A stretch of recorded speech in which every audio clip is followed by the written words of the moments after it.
Hello, YouTube viewers. We got a nice little meme for you today. Ben Shapiro, is fascism secretly a left-wing ideology? Yes, the Sex Panther Ben Shapiro. Ben Sharper Image, Ben Brat Piro. Benjamin Shapiro, take it away. Lawrence in New Jersey, you're on the Ben Shapiro Show. Go for it, Lawrence. Hey, Ben. I'm actually from South Jersey. It's the better half of the state. So, anyway, I have a question and actually a classic movie recommendation for you. Perfect. So my question is, what lies at the far right end of the American political spectrum? I know the left would have us believe that it's fascism, but you and I both know fascism is barely right of communism. And so my question is, would it be... Whoa, whoa, whoa, whoa, whoa. Oh shit, I just noticed his fucking coffee cup here. Leftist tears. God, can you not be a shit for 10 seconds? But no, do I even actually need to refute this? Fascism is a far-right ideology based around glorification of the state and the in-group and vilifying the out-group, however it is defined. There is no solid definition.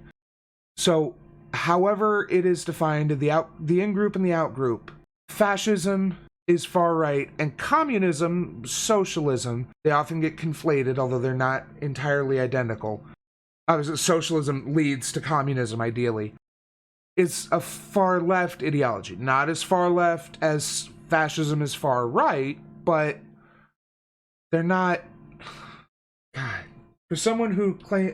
And I know Ben Shapiro is lying about this. He is educated enough to know the difference. Anarchy. So it sort of depends on how you're describing left and right. And this is why the differences between Europe and the United States make a huge difference. So the left in America is correct that on the far right of the European spectrum is fascism, because the far right of the European spectrum is big government, but it is on behalf of a certain group of people at the expense of another group of people to protect homeland, to protect culture, and that is done in opposition to communism, right? This is why the Nazis, it is correct to describe them as a right-wing group in Germany. It would be very incorrect to describe them as a right-wing group in America, because American right and left are very different. American right and left... No, you're completely wrong here, Ben. God. National socialists are not socialists. There. It's as simple as that, Ben. Just because they have socialism in their name doesn't mean they're actually socialists. I mean, let me ask you, Ben. Is the Democratic People's Republic of Korea democratic or a People's Republic? No. Was the Democratic Republic of the Congo democratic or a republic? No. But the National Socialist Workers' Party of Germany, or National Socialist German Workers' Party, grew out of a truly workers' party, but the true socialist faction got killed in the Night of Long Knives. So whatever actual socialist faction there was in the NSDAP, they got killed in 33?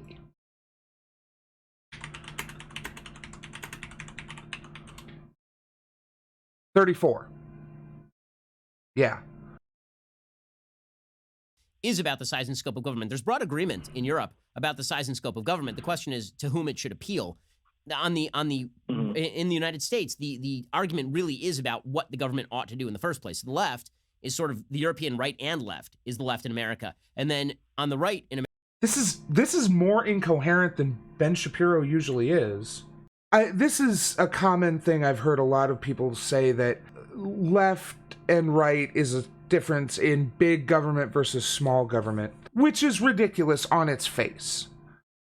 When Republicans get into power, they campaign on shrinking the government and making it smaller, but they just shrink the parts of the government that help out regular people and continue to grow the parts of the government which increase wealth for their donors or the military. And then Democrats get into power and they try to restore the parts of the government the Republicans destroyed, but they don't do anything about the military. So, to say that the American government, or American political system sees right wing as small government and left wing as big government is absurd. It's ahistorical. There's no evidence backing it up. Really, Ben, you gotta be a little more coherent and consistent than this, my dude.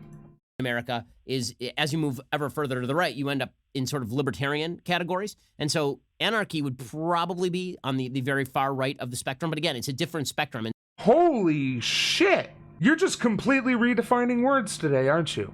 I mean, yes, right libertarians often describe themselves as anarchists, incorrectly, but anarchism, which originally coined the term libertarian, is far left. It's even further left than socialism, because socialism doesn't say much about hierarchies. It wants to flatten them somewhat, but our anarchism is explicitly about the rejection of all unjustified hierarchies. Socialism is perfectly okay with some unjustified hierarchies if it helps to bring about their ends.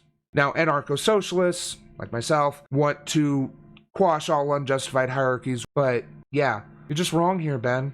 You either know nothing about politics and political history, or you're a moron. Or it could be both. And so we have to be or he's lying, to be clear. Exact about the language we're using, and whether we're using European standards or whether we are using American standards of right and left. And I think people like to mix this stuff up all the time. So you'll see people, historians, say, well, how could these conservatives in America... People like to mix up definitions of right and left? No, who would be doing that, Ben? ...claim that the Nazis were a left-wing group. By American standards, they were a left-wing group. They purported to want nationalized healthcare. They wanted the government to be deeply involved in every aspect of industry. They wanted the government to make sure that people were taken care of on a wide variety of topics. They were certainly not smart. To be clear, this is a common argument I see from right-wingers, and I know I've addressed it before, but I feel like I need to do it on this video because not everyone sees it when I do it in the past. The reason why even anarchists and socialists are pushing for government control of these things is not because we think that's the best possible outcome, but it's the best way to use the apparatus of society to undermine and unseat the businesses and oligarchs who are in control of America. This is why, like Bernie Sanders was pushing for government control of healthcare. One of the policy or the proposal that I always cite with Bernie, he proposed that all businesses should be forced to turn over 20% of the business to the workers. That's a socialist policy, but he's implementing it through the government because that's the only way you can regulate business in our society, in our economy, in our fucking country. There's no way to put economic pressure on a company that makes billions, if not, well, no one company makes trillions of dollars a year yet. But what kind of economic pressure can you put on that organization? As individuals or even as a large group, you need the government to step in and put the pressure on. It's not that we think government is the best. It's the best solution to the problem at hand. Then we can move forward and get government out of that because we can give it back to the people. Not the wealthy people, the people. All of us. Small government free market capitalists, right, which would be the definition of right wing in the United States. So the attempt to sort of conflate those two is something the left in the United States likes to do. So you're right that to describe the Nazis or fascism as a right wing construct in the United States is a weird sort of thing to do. But again, it depends on which spectrum you're using. Ben is doing this because he has embraced the fact that he is right wing and wants to disassociate himself from fascism. Because he's a fascist. Like, this is completely ahistorical. It's based off of some bullshit, bad definitions, and just completely stupid. Like, Ben Shapiro is not a stupid guy. He's not dumb, but he does really stupid things to keep power, to keep his money coming in. And, I mean, I don't hate him for that. I hate him for the effects of his rhetoric. Lawrence, really appreciate the call. Jessica in Atlanta, you're on the Ben Shapiro Show. Go for it, Jessica. Hey, Ben. Love your show. Two things real quick. I just want to thank you and the Daily Wire for responsibly reporting on COVID-19. Oh, thank you. As someone who works in public health, it really means a lot to me when media outlets report health crises with care. Unlike the mainstream media, you guys don't blow things out of proportion to drum up viewership, so it's greatly appreciated. Well, I really appreciate that. I always I love when downplaying the severity of the potential virus is considered being responsible, even though it undoubtedly led to the protests that we see in various places around America, demanding that places be reopened so they can get a haircut or get their fucking endless apps at Applebee's. always believe that, especially when this kind of stuff happens, people want information first and then political takes. Exactly. So that being said, the way China has handled things has been admittedly terrible. Yep. Between shutting down early reports of the virus and not cooperating with us, it almost feels like they've gone out of their way to make things as hard as possible. So how does China's handling of COVID-19 not demonstrate to the American people just how bad communism is? I mean, because China isn't communism. I mean, I know he's going to go on this big whole thing about how the fact that communism is about thought control or just control of media or what have you. Whatever. He's going to come up with some bullshit about how communism forces the government to falsify information or to conceal things from the people to maintain power. All governments do that. All of them. If they're not completely open and transparent, like a direct or liquid democracy, then they're going to conceal things at the most altruistic to prevent a panic. But blaming that on communism is a non sequitur. China isn't communist. They're not socialist. They're an authoritarian, autocratic, state capitalist economy, and they exist to perpetuate themselves. And admitting that a virus that they had no idea what it was going to do, or if we even had anything close to a cure or vaccine for, got loose in one of their labs, yeah, that's way too much egg on their face. It absolutely should. It absolutely should. I mean, but unfortunately, what you see from the media is that what is going to be needed is some sort of great repression. And so people think, okay, well, government repression, forced quarantine. You know who will be really great at that? Communist countries, right? So you saw the media in the early days of this thing celebrate how China was locking it down, right? Before they got to, oh yeah, also China let the cat out of the bag and let this thing spread because they didn't want the shame of having it blamed on China, and they were killing officials or imprisoning officials who were talking about it. Before they started reporting on that, it was, look what a great job China is doing in shutting down all of Wuhan. I mean, can you imagine in the United States, can you shut down a city of 13 million people? Obviously not. China's really handling this thing. So the sort of fascist top-down control that was exerted in China was seen as a feature, not a bug of the system. The problem is that, originally it comes with non-transparency. It comes with crappy public health facilities. It comes with higher death rates. Crappy public health facilities. Would you like to take a look at our public health facilities, Ben? Oh no, I'm sure you have some very expensive private doctor with his own facility that is kept perfectly clean because he sees 1 or 2 patients a day. Yeah, they might be a little less pristine than what you're used to in China, but that's because they have to handle over 2 billion people, Ben. And yet they still manage to do it. I mean, granted, there's a lot of bad things about the Chinese government and the Chinese system, but, I mean, I don't think you can really impugn their healthcare if you live in America. So it should be a ringing rebuke of Chinese communism. But the truth is that you see how the media cover things right now, and that is that if there's any shortcoming in terms of the transmission of COVID-19, then they immediately blame the government as though bigger government would fix this thing. Well, the government can really only do what the government can do. The government isn't God. The government can't prevent one person from transmitting COVID-19 to another person. So when we say that the government didn't do enough to prevent it, we're talking about a number of things. On the local level, thank you, Kim Reynolds, opening up this state here soon. Great. We're talking about governors, mayors, other government officials who refused or were too slow to issue shelter-in-place quarantine orders to slow the spread.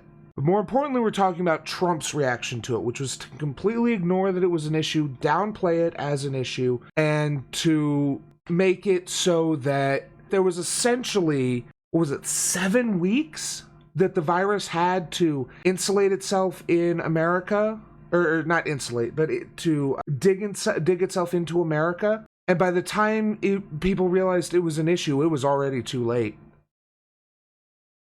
we over 50,000 deaths yet?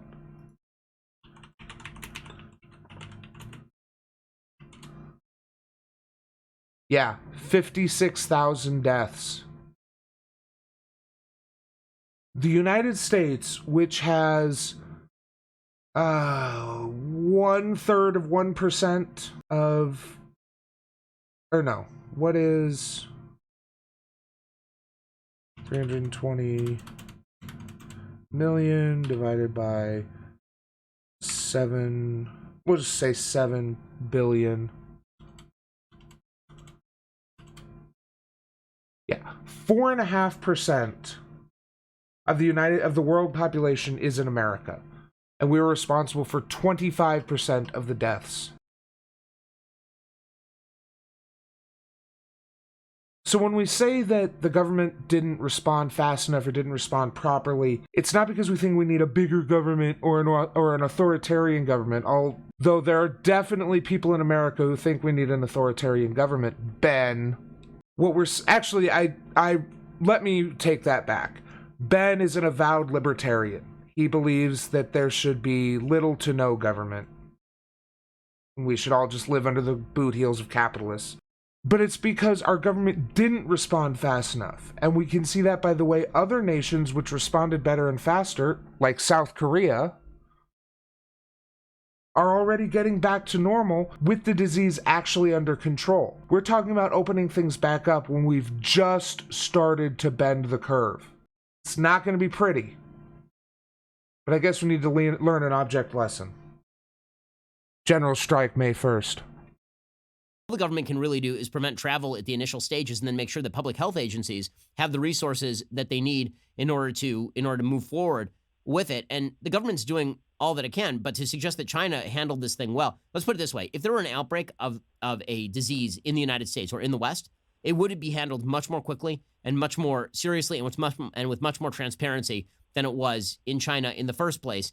And then bullshit. At least not with Trump in charge. Trump would downplay any outbreak. So it's perfectly fine for a government entity to downplay an outbreak in public. I understand not wanting to create a public panic. I understand wanting to make it try to keep it not being a big deal. But that doesn't mean you can get away with lying and claiming, oh, it's just a hoax, or it's fine, it's like a miracle, it'll be gone by Easter. No, that's not fine. That's not good. Government needs to get off its ass and get some relief out to regular people. Or not, and fuck around and find out.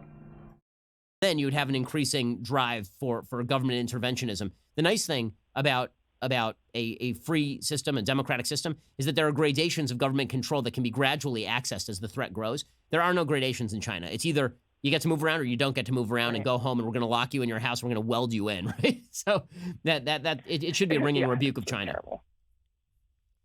No, it definitely should.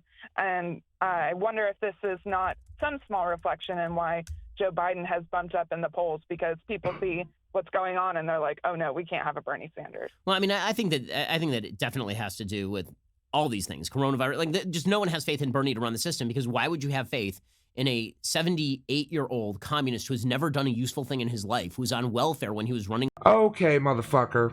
As opposed to a 77-year-old career politician whose biggest plaudits to his name are a bill which decimated minority communities and eulogizing Strom Thurmond. Like, I'm riding with Biden at this point. I'm going to vote for Joe Biden if he is the nominee in November, if there is a general election. You know, I'm there for it. I'm here for it. But the idea that Bernie is somehow that he is not a good candidate or no, Bernie's problem has been discussed to death, was that in some circles he was too radical. I honestly believe in some circles he wasn't sufficiently radical, and that he just didn't really do a lot of work to expand his coalition. I mean, he tried to appeal I think the problem is that he tried to appeal to people in general and didn't really do a whole lot to try to tailor his message to specific groups. This is what we're talking about, the difference between good id poll and bad id poll. Good id poll is tailoring your message for who you're trying to attract. Bad id poll would be saying, I'm doing this for the blacks. So, no, the reason why Biden got a bump from this, because by rights, Bernie should have gotten a massive bump because of his actions once the coronavirus hit, of holding almost daily town halls with experts talking about what people can do, what they need to do, what can be done. That should have done it. But instead, Biden got all the credit because he had one shitty live stream where he literally wandered off camera. For mayor of Burlington, and who lived his entire life until the age of 39 without holding down a regular job. Do I trust that guy to protect me from coronavirus? I don't trust that guy to handle making a nice cup of coffee. I don't trust. As opposed to you, who was a trust fund baby, I believe you went to Harvard, went to a good school, and has been basically lying in front of a camera for the last 20 years. You know, he tried to be a writer in Hollywood and failed because the right can't do comedy.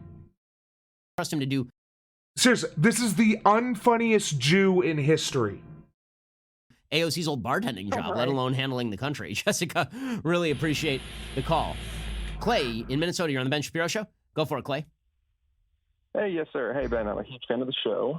And so I'm a physician at a major medical institution. And with all of the talk from Bernie Sanders talking about healthcare as a human right, I just wanted to get your take on a couple of things. One, when he says, people have a human right to healthcare, what amount of healthcare do you think he's just, actually meaning? Like, so should every patient have the ability to go to Hopkins or Mayo or Stanford versus just a physician or an NP or a PA or a nurse? And if they do have that right, do you think that patients actually do have a human right to the services of our physicians who sometimes... So, when we say healthcare is a human right, we mean that everyone should have access to a baseline level of healthcare. Now, personally, and I think Bernie would agree with me, but I can't say this for sure, I don't think anyone should be able to... I don't think that these places like Hopkins or the Mayo Clinic or these other high-end medical facilities, which are usually specialists, should be any kind of extra special, or like whatever they specialize in should be available to people who need them. Now, I'm guessing what he's gonna say is something about how my wife should not be a slave because healthcare is a human right. No one is talking about paying doctors much, if anything, less. Like, that would be completely against how Bernie operates. But I'm sure we're going to get some real big brain takes here. Times are abusive to the medical system or to the physician themselves. Yeah, Clay, this is the question that I've had over and over and over, is that there have to be some logical limits to that. If you're 99 years old and you have prostate cancer, is the idea that your health human right now mandates that the government expend $1 million on your prostate health care for experimental drugs? Like, what exactly does this mean? And the answer is that Bernie has no answer to this, because in the end, he means that he's going to make the decisions, right? He means that he and Ezekiel Emanuel are going to make the decisions as to the level of care necessary. Also, simply to... No, Ben, you're wrong. I would say that from what I understand of Bernie Sanders, that he believes that everyone should receive the best care possible. I think that's a fair statement to make. That being said, I think that the 99-year-old with prostate cancer should receive the best treatment possible. If that means that the government has to... The only reason the government would spend $1 million on experimental drugs is because the pharma industry just charges whatever the fuck they want for medicine. Also, I think it would be better, even if we did have a situation... And it's funny that this is the argument they make, given that the big argument against universal healthcare, against ACA, was death panels 10 years ago. The idea that there are people who can't get relatively cheap treatment nowadays because they don't have sufficient insurance, or because their insurance is so shitty that even with it they would go into debt even for such a minor procedure. That those people who are still young and still potentially active and still have a lot to bring to society are cut off and die because they were born in the wrong socioeconomic circumstances. Or maybe they made some poor choices and wound up in the situation they're in. But that's why we say healthcare is a human right. You shouldn't be cut off from healthcare because you made a poor choice. Declaring something a right does not make it appear magically. South Africa, in its constitution, has a right to housing, has a right to employment, has a right to healthcare. Nobody has a job, nobody has healthcare, nobody has a house in South Africa. So just saying things are rights do not make the rights What? No one has a house, no one has a job, no one has health source? Evidence? Pretty sure South Africa is a pretty industrialized modern nation. There's probably a lot of houses and a lot of healthcare there. You're wrong, Ben. magically appear. The only rights that are self-effectuating are the rights that do not require something of somebody else. And this is why when the left declares a positive right, what they really mean is that they are going to force somebody else to comply with your will. A right to healthcare means, in the end, that some form of compulsion is going to have to be undertaken, whether it is government ownership of the healthcare system or cram down reimbursement rates or bringing in people from abroad to fill these roles in order to provide the as opposed to the inherent compulsion of capitalism, where you either get a job for whatever you can get paid or you starve. health care that they think is necessary. And again, it's not the health care you think it's necessary, it's the health care that they think is necessary. That's why, even if you want to say that health care is a human right, you have to determine exactly what the hell you're talking about. Are you talking about a Singapore system where everybody is forced to pay into a very basic minimum of the system, but then you get to elevate your spending based on the level of healthcare you want, which is sort of like both Switzerland and Singapore? Or do you mean a full-on national health service like Great Britain, where a right to healthcare means that you may be waiting in line for a year for a hip surgery, and you may have to give birth in a toilet? Like, there's a wide variety of ways. So, again, the wait time on emergency or essential procedures is very low in Britain. It's not as low as it could be, but that's because conservatives have been regularly defunding NHS. This is something that conservatives and reactionaries do when they get into power. They want to create this message, this idea that government is bad and inefficient. So what they do when they get into power is they defund the programs they don't like, the ones that people depend on, to prove that government is inefficient and doesn't work. This is like the story I read recently about a Starbucks card. Someone got and registered and then put the information online. It was like, here, anyone can use it. It's free to use. You know, if you can put some back into it, cool. If not, whatever. It's there for everyone to use. So some jackass got on and took the information and basically closed out the account and was like, this is why you can't share anything, because someone will do something shitty. That such a quote-unquote right materializes. Clay, it's a good point. Really appreciate the call. We'll be taking more of your calls at 855-236-3228. Again, that's 855-236-3228 on Super Tuesday. This is the Ben Shapiro Show. Yeah, that was the Ben Shapiro Show. Ben is an idiot. Let's check out some of the... I don't know what else to say. I want to say more, but fascism is not right, or fascism is right-wing, it's not left-wing. The coronavirus was a problem, and the Chinese response was not good, but it's not because of communism. And healthcare is a human right because everyone should have access to at least a basic level of healthcare. I also don't think that healthcare should be limited to people who can pay. Or I don't think better healthcare should be gated behind the ability to pay exorbitant rates. I think that everyone should get access to top quality healthcare, and particularly access to specialists. Just your daily reminder that Ben's wife is a doctor. Me, is communism secretly a right-wing ideology? No. Just a reminder, Ben's wife is a doctor.